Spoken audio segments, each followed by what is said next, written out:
الحمد لله نحمده ونستعينه ونستغفره ونؤمن به ونتوكل عليه ونعوذ بالله من شرور أنفسنا ومن سيئات أعمالنا من يهده الله فلا مضل له ومن يضلل فلا هادي له وأشهد أن لا إله إلا الله وحده لا شريك له وأشهد أن محمدا عبده ورسوله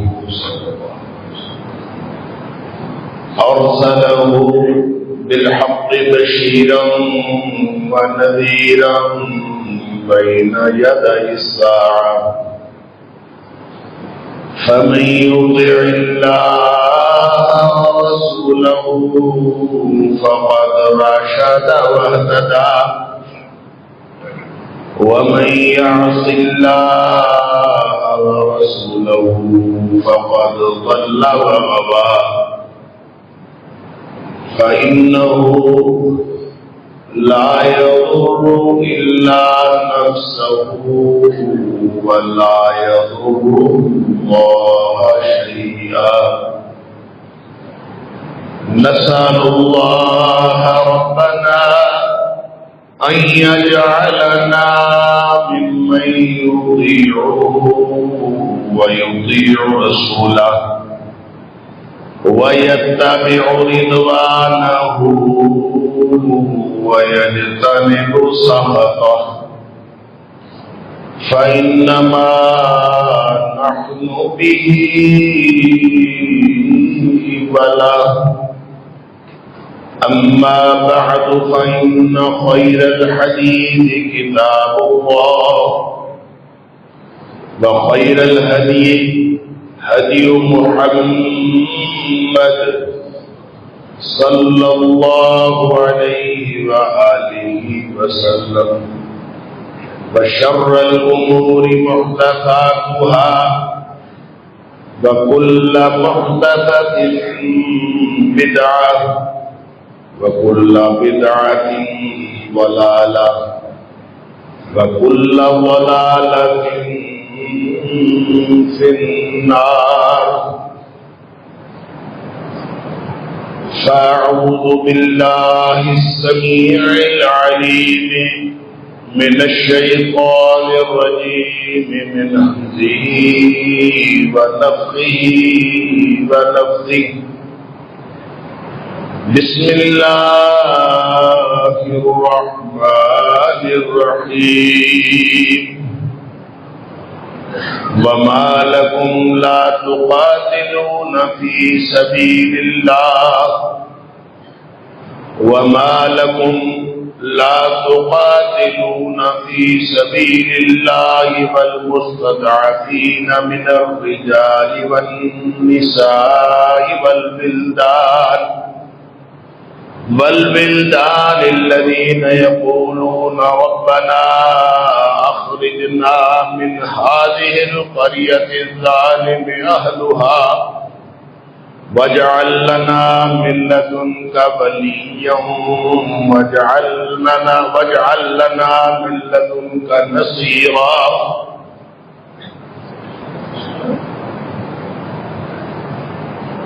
اور تمہیں کیا ہو گیا ہے کہ تم اللہ کے راستے میں قتال نہیں کرتے جبکہ حال یہ ہے کہ کمزور مرد عورتیں اور بچے وہ چیخ چیخ کر یہ کہہ رہے ہیں کہ اے ہمارے رب اس بستی سے ہمیں نکال دے، کیونکہ اس بستی کے لوگ ظالم ہو گئے ہیں اور ہمارے لیے اپنی جناب سے کوئی کارساز بھیج دے اور اپنی جناب سے کوئی ہمارے لیے مددگار دے۔ صدق اللہ العظیم۔ اللہ کریم نے مسلمانوں کے اوپر جہاد فرض کیا،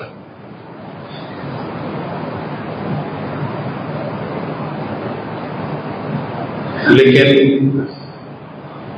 بعض کیفیات ایسی ہوتی ہیں کہ جہاد کا وہ جو آخری درجہ ہے جس کو قتال کہتے ہیں وہ فرض بھی ہو جاتا ہے اور فرض عین بھی ہو جاتا ہے۔ بنیادی طور پر جہاد کا معنی جد و جہد کرنا، کسی بھی چیز کی جد و جہد کرنا، کوشش کرنا، اسٹرگل کرنا، محنت کرنا تو جہاد کہلاتا ہے۔ جہاں اللہ کریم نے سورہ حج کے اندر فرمایا وَجَاهِدُوا فِي اللَّهِ حَقَّ جِهَادِهِ کہ اللہ کے راستے میں جہاد کرو جس طرح اللہ کے راستے میں جہاد کرنے کا حق ہے، وہاں نماز کا تذکرہ بھی کیا، روزوں کا ذکر بھی کیا، زکوٰۃ کا ذکر بھی کیا۔ گویا پورے کا پورا اسلام جو ہے وہ جہاد ہے۔ اور پھر نبی پاک صلی اللہ علیہ وسلم کے اس فرمان کو بھی سن لیجئے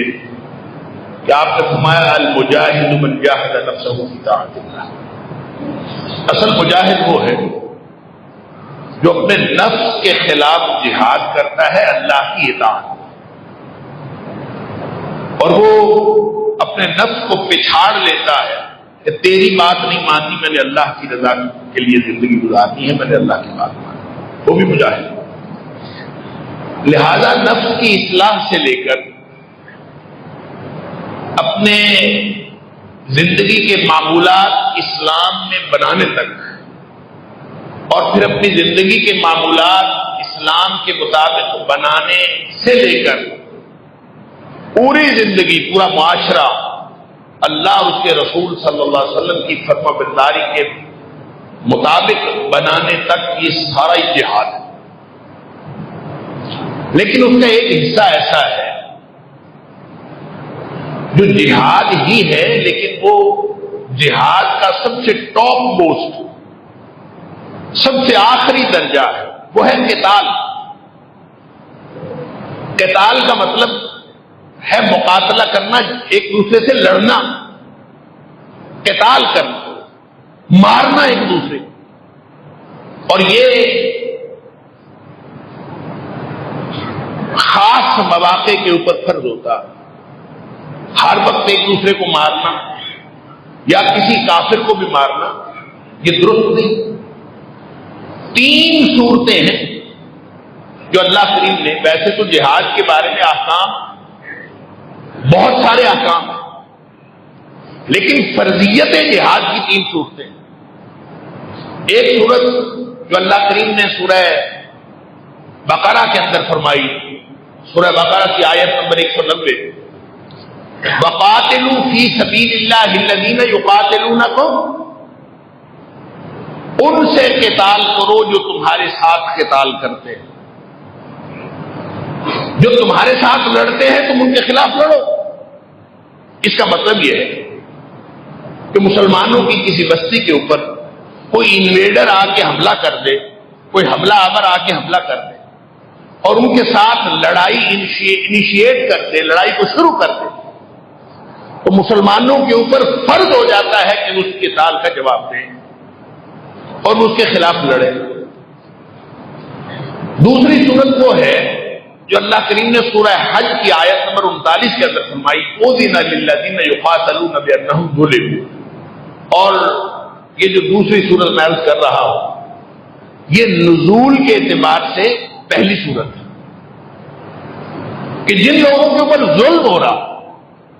ان کو اجازت ہے کہ وہ ظلم کے خلاف اٹھ کھڑے ہو، جیسے مکہ کے اندر مسلمانوں کے اوپر ظلم ہو رہا تھا، مختلف جگہوں پہ جو ظالم ہے وہ اپنے عوام کو سنب کرنے کے لیے وہ لڑائی انیشیٹ کر دیتے ہیں، تو جہاں کہیں بھی اس طرح کی لڑائی ہو کہ کوئی ظالم ظلم کر رہا ہو تو وہاں بھی اجازت ہے کہ عوام جو ہے ان کے خلاف اٹھ کھڑے ہو سکتے ہیں۔ تیسری صورت یہ ہے جو میں نے آیت آپ کے سامنے تلاوت کی، سورہ نساء کی آیت نمبر 75، اور یہ بڑی تنبیہ والی آیت ہے، بڑی جھنجھوڑنے والی آیت ہے، اور اس میں یوں کہہ لیجیے کہ ڈرایا گیا ہے، ترہیب کی گئی۔ وما لکم، تمہیں کیا ہو گیا ہے، لا تقاتلون فی سبیل اللہ، تم اب بھی اللہ کے راستے میں نہیں لڑتے، جبکہ حالات یہ ہیں کہ کمزور مرد، کمزور عورتیں، کمزور بچے، ان کی چیخیں تمہیں سنائی دے رہی، تم سن رہے ہو دن رات ان کے ساتھ کیا ہو، اور اب تمہارے پاس بہانہ کیا رہ گیا ہے، وما لکم لا تقاتلون فی سبیل اللہ، تو اللہ کے راستے میں کیوں نہیں لڑتے؟ اس کا مطلب یہ ہے کہ یہ تیسری صورت وہ ہے کہ آپ کے اوپر کسی نے ظلم بھی نہیں کیا، آپ کے اوپر کوئی باہر سے حملہ آور بھی نہیں ہوا، کوئی حملہ آور حملہ کرنے کے لیے بھی نہیں آیا، آپ بڑے امن چین سے رہ رہے ہیں، لیکن قریبی بستی جو مسلمانوں کی ہے اس کے اوپر کسی نے حملہ کر دیا اور اس کے اوپر کسی نے ظلم ڈھا دیا، اور اتنا ظلم ڈھایا ہے کہ وہاں کے بچوں کی، بوڑھوں کی، عورتوں کی چیخیں تمہیں سنائی دے رہی ہے، تو اس وقت بھی جہاد، قتال فرض ہو جاتا ہے۔ یہ قتال کی فرضیت کی 3 صورتیں ہیں، اور جب یہ فرض ہو جاتا ہے تو اس وقت کوئی شخص جو ہے اس سے مستثنا نہیں ہوتا۔ بات سمجھ لیجیے، مثال کے طور پر ہمارے اوپر کوئی شخص، کوئی اللہ نخواستہ باہر سے حملہ آور حملہ کر دے، تو جب وہ ہمارے اوپر حملہ کر دے گا تو ہم اس وقت بیٹھ کے یہ نہیں سوچیں گے کہ ہماری فوج آئے وہ آ کے لڑے، ہماری پولیس آئے وہ آ کے ان کا مقابلہ کرے، کوئی آئے آ کے ان کا مقابلہ کرے، جبکہ جب ہمارے اوپر کوئی حملہ کرے گا تو ہم سے جو بن پڑے گا اس کا جواب دیں، حتیٰ کہ کسی کے پاس ناجائز اسلحہ بھی ہوگا تو اس کو اس کے خلاف استعمال کرے۔ اس لیے کہ وقاتلوا فی سبیل اللہ الذین یقاتلونکم، جو تم سے لڑتے ہیں تم سے لڑو۔ اگرچہ جہاد انیشیٹ کرنا یہ جہاد کا ایک ادارہ ہے، اور جو فوج ہے یہ جہاد کا ادارہ ہے۔ نبی اکرم صلی اللہ علیہ وسلم کے دور میں جہاد بطور ادارہ قائم نہیں ہوا تھا، ادارہ قتال یا ادارہ جہاد قائم نہیں ہوا۔ جب موقع آتا تھا نبی پاک صلی اللہ علیہ وسلم اعلان فرما دیتے تھے، کچھ لوگ چل پڑتے تھے، کچھ رہ جاتے تھے۔ جیسے بدر کے اندر 313 گئے تو اس کا مطلب یہ نہیں تھا کہ سارے مسلمان اس وقت تھے ہی 313، بہت سارے مسلمان جو ہیں وہ رہ گئے تھے مدینہ کے اندر، اور ان کے اوپر کوئی وعید نہیں تھی، اس لیے کہ نفیر عام کا اعلان نہیں ہوا۔ نفیر عام کا جو اعلان ہوا ہے وہ ہوا ہے غزوہ تبوک کے اندر۔ غزوہ تبوک میں نفیر عام کا اعلان ہوا، سب نکلو۔ اس وقت پھر جو نہیں نکلا وہ مجرم قرار پایا۔ جب اعلان ہو گیا کہ سب نکلو، اور اس وقت جو نہیں نکلا وہ مجرم تھے۔ اور آپ کو معلوم ہے کہ یا منافق پیچھے رہ گئے تھے یا معذور پیچھے رہ گئے تھے، جو روتے ہوئے واپس چلے گئے کہ ہمارے پاس سواریاں نہیں ہیں۔ انہوں نے آ کے اللہ کے رسول صلی اللہ علیہ وسلم سے درخواست کی، یا رسول اللہ صلی اللہ علیہ وسلم ہمیں سواری کا بندوبست کر دیجئے، ہم بھی جانا چاہتے ہیں۔ نبی پاک صلی اللہ علیہ وسلم، میرے پاس سواری کہاں سے ہے؟ سورہ توبہ کے اندر اللہ کریم نے یہ ساری تفصیل دی۔ جب نبی پاک صلی اللہ علیہ وسلم نے بھی ان کی معذوری کے جواب میں اس بات کا اظہار فرمایا کہ میرے پاس بھی سواریاں نہیں ہیں، تو وہ روتے ہوئے اپنے گھروں کو واپس، روتے ہوئے اپنے گھروں کو واپس، کہ ان کے پاس کوئی سواری نہیں ہے، کوئی بندوبست نہیں ہے، وہ جا سکتے نہیں ہیں، جانا چاہتے ہیں لیکن جا نہیں سکتے۔ ان کو تو خیر نبی کریم صلی اللہ علیہ وسلم نے فرما دیا جب وہ نبی پاک صلی اللہ علیہ وسلم وہاں گئے، تبوک لمبا راستہ تھا، پھر واپس آئے اور آپ نے راستے میں فرمایا صحابہ کرام، ہم جتنی وادیاں سر کر رہے ہیں، جتنے ٹیلے ہم سر کر رہے ہیں، اور جتنا ہم جس طرح کا سفر ہم کر رہے ہیں، کچھ لوگ مدینے میں بیٹھے ہیں اور وہ ہمارے ساتھ اجر میں شریک ہیں، ان کو اجر مل رہا ہے۔ صحابہ بڑے حیران ہوئے کہ ان کو کیوں اجر مل رہا ہے؟ اس لیے اجر مل رہا ہے کہ حادثہم العذر، ان کو عذر نے روکا ہے، مگر نہ بیچارے آنا چاہتے۔ اور کچھ لوگ ایسے تھے جن کے پاس بہانہ کوئی نہیں تھا، نہ وہ منافق تھے، نہ ان کے پاس کوئی بہانہ تھا، نہیں گئے۔ وہ 3 لوگ تھے، آپ لوگوں کو معلوم ہے، ان کا پھر الگ، انہوں نے بہانہ کوئی نہیں بنایا۔ جب نبی پاک صلی اللہ علیہ وسلم واپس تشریف لائے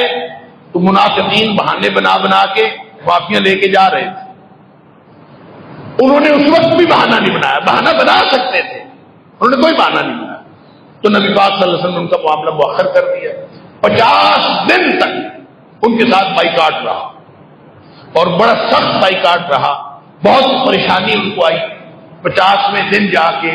اللہ کریم نے ان کی توبہ قبول کرنے کا معجزہ سنایا قرآن کے اندر، کہ اللہ نے ان کی توبہ قبول کر دی۔ تو کہنے کی بات یہ ہے کہ یہ جو نفیر عام ہے، جب نفیر عام کا اعلان ہو جاتا تھا نبی پاک صلی اللہ علیہ وسلم کے دور میں، تو پھر کوئی شخص مستثنا نہیں۔ عمر فاروق رضی اللہ تعالیٰ کے دور میں جب مختلف جگہوں سے جو خراج آتا تھا، جو جزیہ آتا تھا، جو بیت المال کے اندر جو خزانہ تھا مسلمانوں کا، وہ اچھا خاصا مضبوط ہو گیا، تو صحابہ نے مشورہ کیا کہ کیوں نہ ہم فوج کا ایک ادارہ بنا دیں۔ اس وقت فوج کا ایک ادارہ بنا دیا۔ حضرت عمر فاروق رضی اللہ عنہ کے دور میں باقاعدہ کینٹونمنٹ، جو کینٹ کے ادارے بنا دیے گئے، چھاؤنیاں بنا دی گئی، اور جو فوجی تھے وہ چھاؤنیوں کے اندر رہتے تھے، ان کے لیے ضروری تھا کہ چھاؤنیوں کے اندر رہیں، لہٰذا جتنی بھی چھاؤنیاں تھیں اس کے اندر فوجی باقاعدہ رہتے تھے، اور جب کبھی جہاد کا قتال کا موقع آتا تو انہی میں سے لوگ چلے جاتے، اور وہ لوگ باقاعدہ فوج میں بھرتی ہو کے، اور کسی نے بھی اگر جہاد کا ارادہ کرنا تو وہ فوج میں بھرتی ہو جاتا، اور ان کو 4 مہینے بعد چھٹی ملتی تھی۔ 4 مہینے وہ وہاں رہتے تھے، 4 مہینے بعد 15 دن کی چھٹی ملتی تھی، وہ چھٹی پہ آتے تھے، پھر وہ واپس چلے جاتے تھے، اور یہ ایک تفصیل ہے اس کی لمبی۔ تو جب یہ ادارہ فوج کا ایک ادارہ بن گیا، تو یہ ادارہ بن گیا جہاد کا۔ اب اس کے بعد جب کبھی قتال کی نوبت آئی تو عام لوگوں کے اوپر یہ فریضہ نہیں رہا، یہ فریضہ فوج کے اوپر چلا گیا۔ عام لوگ اس سے مستثنا ہو گئے، اس لیے مستثنا ہو گئے کہ عام لوگوں کے ٹیکس سے وہ ادارہ پلتا تھا۔ اس ادارے کی ساری جو انتظامات کیے جاتے تھے وہ عام لوگ جو کچھ دیتے تھے بیت المال کے اندر، اس کے سارے اخراجات اس سے پورے ہوتے تھے، لہذا یہ عام لوگوں کو، کسی کا اگر دل کرتا کہ میں نے جہاد کرنا ہے وہ فوج میں شامل ہو جاتا۔ یہ ادارہ جو فوج کا ہے آج تک ہر خطہ ارضی میں، ہر ملک میں، ہر اسلامی ملک کے اندر کسی نہ کسی طور یہ موجود رہا، اور اللہ کا شکر ہے کہ ہمارے ملک پاکستان میں بھی یہ ادارہ بہت مضبوط موجود ہے، اور جہاد فرض ہے، قتال فرض ہے ان کے اوپر۔ لیکن میں نے عرض کیا کہ بعض اوقات صورتحال ایسی ہو جاتی ہے کہ کوئی انویڈر، حملہ آور، وہ آپ کے اوپر اللہ نخواستہ حملہ کر دیتا ہے۔ جب حملہ ہو جاتا ہے تو پھر آپ فوج کو پکارتے نہیں ہیں کہ آؤ آگے مدد کرو، پھر آپ کے پاس جو کچھ بل پڑتا ہے آپ اس کا مقابلہ کرتے ہیں۔ فوج مقابلے میں آئے چاہے نہ آئے، آپ دشمن کا مقابلہ کرتے ہیں۔ اگر فوج آ جائے تو بہت اچھا ہے، تب بھی آپ مقابلہ دشمن کا کرتے ہیں، فوج کے شانہ بشانہ، اور اگر نہ آئے تو بھی آپ نے کرنا ہوتا ہے۔ اور اسی طرح اگر آپ کے اوپر کوئی کافر، ظالم، جابر جو مسلمانوں کو صرف اس لیے تکلیف تکلیفیں دے، مسلمانوں کے اوپر صرف اس لیے ظلم کرے کہ یہ مسلمان ہے، اس وقت بھی آپ اٹھ کھڑے ہوں تو جس طرح کا جس کا جیسے بن پڑے وہ کافروں کے خلاف جہاد وہ فرض ہے۔ ابھی بھی تیسری صورت ہے جس کے لیے میں نے یہ آیت آپ کے سامنے تلاوت کی کہ قریبی بستی کے اوپر ظلم ہو رہا۔ اب اس ظلم کا مقابلہ کرنے کے لیے جو ذمہ داری ہے وہ تو بہرحال فوج کی ہے، وہ تو بہرحال حکمرانوں کی ہے، اس لیے کہ ہم فوج کو اپنا ٹیکس دیتے ہیں۔ عمر فاروق رضی اللہ تعالیٰ عنہ کے دور سے لے کر آج تک ایک ڈیزائن سیٹ ہو گیا، ایک پیٹرن سیٹ ہو گیا کہ فوج لڑا کرے گی جب کبھی ضرورت آئے گی۔ جہاں سارے محکمے بن گئے، محکمہ تعلیم اپنا تعلیم کا کام کرے گا، جو محکمہ پولیس ہے وہ داخلہ امن کا کام کرے گا، تو فوج جو ہے وہ خارجی امن کا کام کرنا یہ فوج کا کام ہے۔ لیکن ہم عوام مسلمان کو کیا کریں؟ انتہا ہو گئی ہے کہ چھوٹے چھوٹے بچے ان کے اوپر بم مارے جا رہے، اور پورا کا پورا غزہ اور پورا کا پورا فلسطین، ابھی تو غزہ کو انہوں نے ملیا میٹ کیا ہے، اور آپ دیکھیں گے کہ کچھ دن گزریں گے ویسٹ بینک جو مغربی کنارہ ہے اس کو بھی یہ تباہ و برباد کر دیں گے۔ اس لیے کہ وہ تو لگے ہوئے ہیں سارے مسلمانوں کو تباہ و برباد کرنے کے لیے، ہم مسلمان پتہ نہیں کس چیز کا انتظار کر رہے ہیں۔ اس طرح کی بے غیرتی کی تصویر، اس طرح کی بے غیرتی کی زندگی میں نے تو کبھی نہیں سنی، اور مجھے لگتا ہے کہ جتنے مجرم ہم سب ہیں، میں خود اتنا مجرم ہوں، ہم سارے مجرم ہیں، اس لیے کہ ہمارا جسم کٹ رہا ہے۔ نبی پاک صلی اللہ علیہ وسلم نے فرمایا تھا کہ مومن مومن کا بھائی ہے، یہ شد و بادہ بادہ، اس کا ایک حصہ دوسرے کو مضبوط کرتا ہے۔ تو یہ کیسے ہم بھائی ہیں، کیسے ہم ایک دوسرے، کیسے ہم اس کو کل جسد الواحد، نبی پاک صلی اللہ علیہ وسلم نے فرمایا تھا یہ مسلمان سارے ایک جسم کی طرح، لیکن ہم ہیں کہ ہم خوشی خوشی اپنی زندگی گزار رہے ہیں، پارٹیاں چل رہی ہیں، شادیاں بجائے جا رہے ہیں، ہمارے معمولات ویسے کے ویسے چل رہے ہیں، خوشیاں چل رہی ہیں، اور کسی کو اس بات کی پرواہ نہیں ہے کہ ہمارے غزہ والے بہن بھائیوں کے اوپر کیا قیامت ٹوٹ رہی ہے۔ کافروں کو الکفر ملت واحدہ، ان کو کوئی شرط نہیں، وہ پوری ڈٹائی کے ساتھ۔ آپ کو معلوم ہوگا کہ جو امریکی صدر ہے ٹرمپ، اس سے پہلے جو بائیڈن تھا، ایک خاص قسم کا بم ہے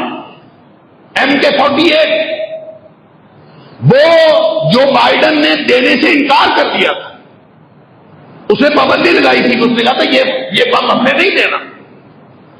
اور یہ جب ٹرمپ آیا ہے اس نے وہ والا بم بھی اسرائیل کو دے دیا، اور وہ کتنا خوفناک بم ہے، ساری بمباری تو ساری بمباری خوفناک، وہ اتنا خوفناک بم ہے کہ تقریباً 1000 کلو گرام اس کا وزن ہے، اور وہ جب پھٹتا ہے تو وہ کنکریٹ کے اندر اور میٹل لوہے کے اندر بھی وہ نقصان کرتا ہے۔ اور یہ جو آپ نے فلسطینیوں کے کیچڑے اڑتے ہوئے دیکھے ہیں، یہ جو فضا میں اڑتی ہوئی لاشیں دیکھی ہیں، یہ اصل میں وہ بم ہے، 1000 کلو گرام کا بم جس جگہ پہ گرے اور پھٹے اور پھر وہ کتنی تباہی لاتا ہے، وہ ان بیچارے بچے کچے گھروں کے اوپر وہ بمباری ہو رہی ہے، اور ہم الحمدللہ آرام سے چین کی بانسری بجا رہے ہیں، سب سو رہے ہیں، ہماری فوج بھی سو رہی ہے، ہمارے وزیر اعظم صاحب بھی سو رہے ہیں، کسی کو کوئی پرواہ نہیں۔ سن لیجیے، انہوں نے اپنا کشمیریوں نے اپنا حق ادا کیا، فلسطینیوں نے اپنا حق ادا کیا، غزہ والوں نے اپنا حق ادا کر دیا، انہوں نے اپنا فرض نبھا دیا۔ جیسے قرآن نے کہا وَمِنْهُمْ مَنْ قَضَىٰ نَحْبَهُ وَمِنْهُمْ مَن يَنتَظِرُ، ان میں سے تو کتنے ہیں جنہوں نے اپنی باری پوری کر لی، وہ شہادتیں لے کے اللہ کے پاس پہنچ گئے. وَمِنْهُمْ مَن يَنتَظِرُ، ان میں سے کچھ لوگ ہیں جو شہادتوں کے منتظر ہیں، وہ شہادت لیں گے، وہ اللہ کے پاس پہنچ جائیں گے. فکر کی اور المیہ کی بات یہ ہے کہ ہمارا کیا بنے گا. ہم جو زندہ ہیں، ہم یہ سقوط غزہ اپنی آنکھوں سے دیکھ رہے ہیں. تاریخ کے کتنے سقوط ہوئے ہیں، تاریخ میں مسلمانوں کے کتنے سقوط ہوئے ہیں. سقوط ڈھاکہ ہوا، سقوط بغداد ہوا، سقوط غرناطہ ہوا، کتنے سقوط ہوئے ہم تاریخ میں پڑھتے ہیں اور حیران ہوتے ہیں کہ اس وقت کے مسلمان جو تھے وہ اتنے کمزور تھے، وہ ان کے خلاف لڑ نہیں سکے. اب ہمیں سمجھ آ گئی کہ جتنی بے غیرتی کی زندگی ہم گزار رہے ہیں شاید وہ اتنے بے غیرت نہیں. اس وقت تو ذرائع ابلاغ اتنے تیز نہیں ہوتے تھے، اس وقت تو شاید ان کو بعد میں اطلاع پہنچتی ہوگی کہ وہاں یہ حالات ہو گئے. ہمیں تو ایک ایک منٹ کی اطلاع پہنچ رہی ہے، ہر لمحے کی اطلاع پہنچ رہی ہے، سارے سین ہمارے سامنے ہیں، سارے مناظر ہم دیکھ رہے ہیں، اور پھر بھی ہماری زندگی اس طرح کی ہے کہ کوئی ہلچل نہیں ہے، کوئی مسئلہ نہیں ہے، کوئی پریشانی نہیں ہے. پورے پاکستان کا کیا پورے 57 اسلامی ملکوں کا کوئی دورہ کرے، کہیں کوئی بے چینی نہیں، سب خوش ہیں. انا للہ و انا الیہ راجعون الا ماشاء اللہ. کچھ چند لوگوں کو اللہ نے یہ بے چینی عطا کی ہوگی، جن کو آج بے چینی عطا ہوئی ہے. یہ معاملہ ہمارے ایمان کا ہے، یہ ہمارے ایمان کا معاملہ ہے. ہمارا معاشرہ ایمانی معاشرہ ہوتا تو ساری دنیا تڑپ کے رہ جاتی، لیکن سب آرام سے خانوں میں آرام سے بیٹھے. وہ جو نبی کریم صلی اللہ علیہ وسلم نے منظر کشی کی تھی، حضرت ثوبان رضی اللہ تعالیٰ نے فرماتے کہ نبی کریم صلی اللہ علیہ وسلم نے فرمایا کہ ہو سکتا ہے کہ ایسا وقت آئے، یوشک الامم، ایک وقت آئے کہ تمہارے اوپر جو اور یہ جو امتیں ہیں مختلف گروہ ہیں، ان تداعى علیکم کما تداعى العقلۃ الی قصعتها، جس طرح کھانے والا اپنی پلیٹ کے اوپر جھپٹتا ہے، جس طرح کھانے والا اپنے کھانے کے اوپر جھپٹتا ہے، این ممکن ہے یوشک الامم، این ممکن ہے کہ امتیں تمہارے اوپر اس طرح سے جھپٹ پڑیں جیسے بھوکے کھانے پر کھانے والا کھانے پر جھپٹتا ہے. اور ہم دیکھتے ہیں کہ سامنے وہ بدماش امریکہ وہ ساری کمک بھیج رہا ہے، اس کو برطانیہ بھی اس کو کمک بھیج رہا ہے، سارے لوگ اس کو کمک بھیج رہے ہیں. وہ ایک چھوٹا سا ملک وہ اتنا مضبوط ہوا بیٹھا ہے کیونکہ اس کے ساتھ بڑی بڑی طاقتیں ہیں. کوئی اسلامی ملک بھی اٹھتا وہ فلسطین کے ساتھ ہونے کا اعلان ہی کرتا. ایک یہ جو اللہ نے قرآن میں فرمایا نا وَأَعِدُّوا لَهُم مَّا اسْتَطَعْتُم مِّن قُوَّةٍ وَمِن رِّبَاطِ الْخَيْلِ، یہ جو تمہارے پاس جتنی طاقت ہے اس کو تیار رکھو دشمن کے مقابلے میں. تو ہمارے پاس ایٹم بم ہے نا، صرف کوئی ہمارا وزیر اعظم اعلان ہی کر دیتا کہ اسرائیلیوں بعد آ جاؤ نہیں تو ہم تمہارے اوپر ایٹم بم پھینک دیں گے، کوئی اعلان ہی کرتا تو ہو سکتا ہے کہ وہ رک جاتے. کسی نے کچھ نہیں کیا، ان کو معلوم ہے سب سوئے کچھ نہیں. اور اس نے بدبخت جو وزیر اعظم ہے اس کا اسرائیلی اس چھوٹی سی ریاست کا اس نے اعلان کیا ہے ہم مشرق وسطیٰ کا نقشہ بدل دیں گے، تو وہ بدل دیں گے. ان کو معلوم ہے کہ اس وقت جتنے لوگ ہیں یہ سارے کے سارے ان کے اندر کوئی غیرت نہیں. تو نبی اکرم صلی اللہ علیہ وسلم نے فرمایا ایسے تمہارے اوپر امتیں جھپٹ پڑیں گی جیسے کھانے والے جھپٹ پڑتے ہیں. صحابی حیران ہوا، اللہ کے رسول صلی اللہ علیہ وسلم من قلت نحن یومئذ، ہم تھوڑے ہوں گے اس دوران، ہم تھوڑے ہوں گے، ہماری تعداد تھوڑی ہو، اس وجہ سے لوگ جھپٹ پڑے. نبی پاک صلی اللہ علیہ وسلم فرماتے بل انتم یومئذ کثیر، بلکہ تم اس وقت بہت بڑی تعداد میں. اللہ 1.5 ارب مسلمان، 1.5 ارب. کچھ تو کرتے ہیں، کچھ تو کرتے ہیں۔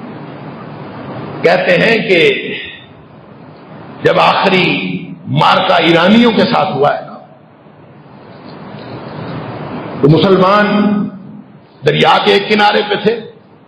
کافر دوسرے کنارے پہ، عمر فاروق رضی اللہ عنہ۔ اس وقت وہ دریا کے اس طرف وہ دیکھتے تھے، وہ سامنے ہے، تو مسلمانوں نے روز نمازیں پڑھنی ہوتی تھی، نماز پڑھنے کے لیے وضو کرنا ہوتا تھا، وضو کرنے کے لیے مسواک کرنا ہوتا تھا، یہ روز مسواک کرتے تھے۔ وہ دیکھتے تھے دریا کے دوسرے کنارے سے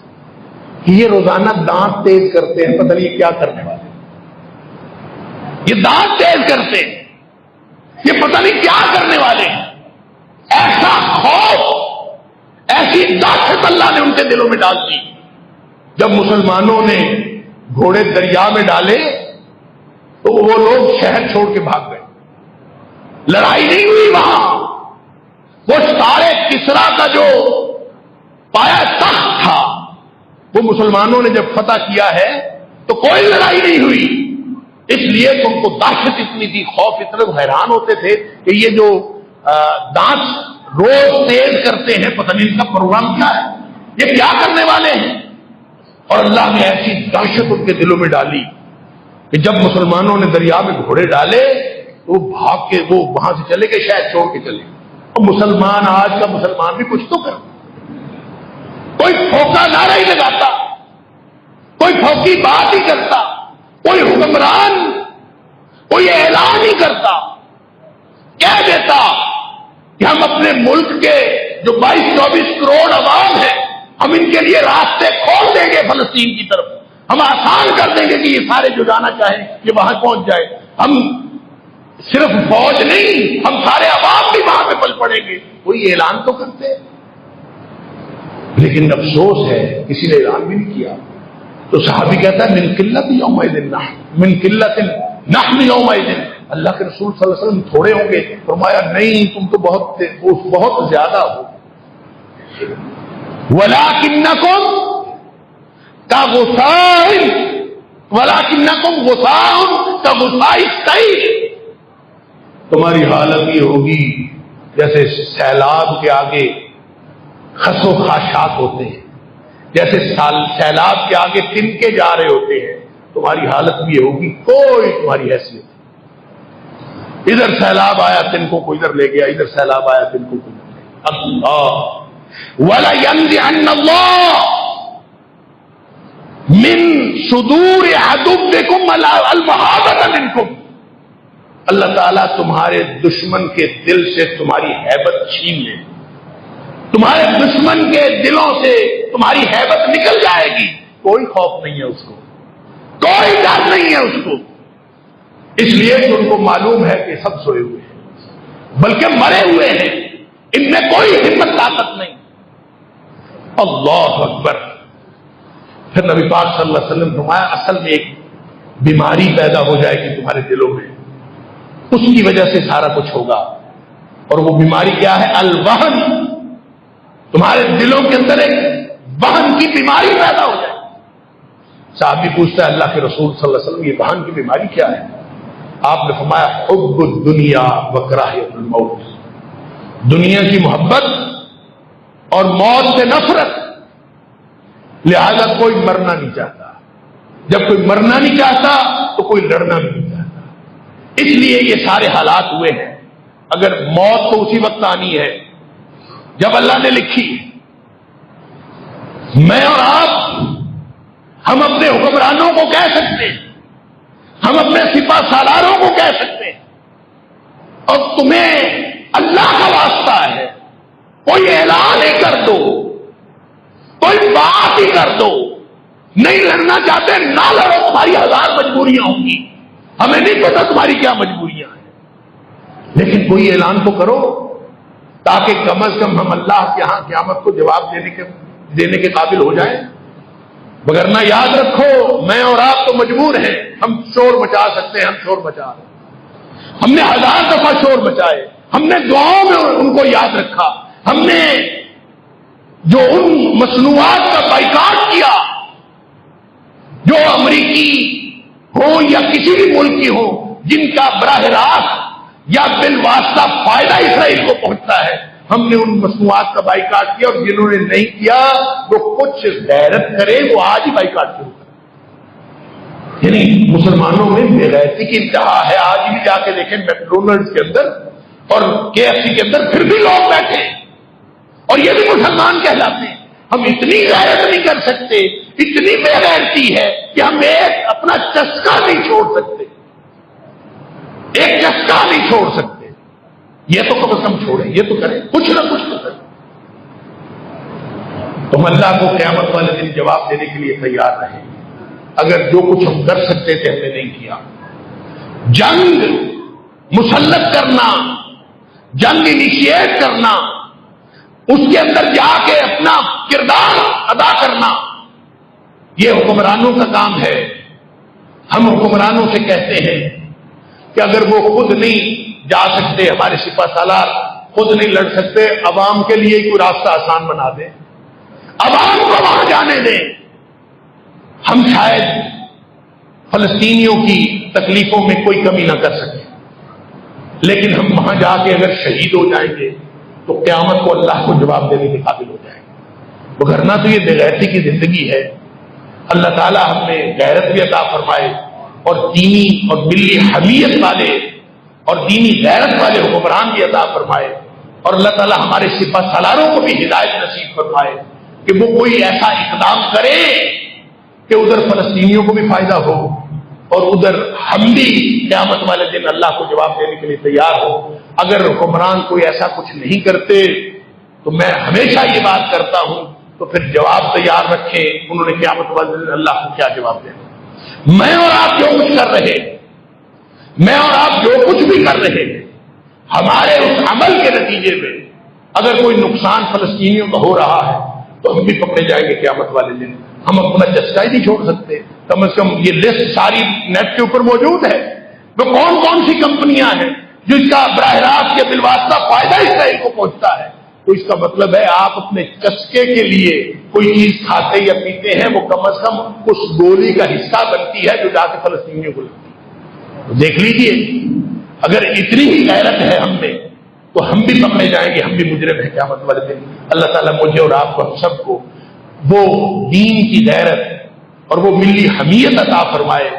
کہ ہم سب وہ کردار ادا کریں جو اللہ کو پسند ہے۔ اللہ تعالیٰ ہماری دنیا بھی اچھی کرے، اللہ تعالیٰ ہماری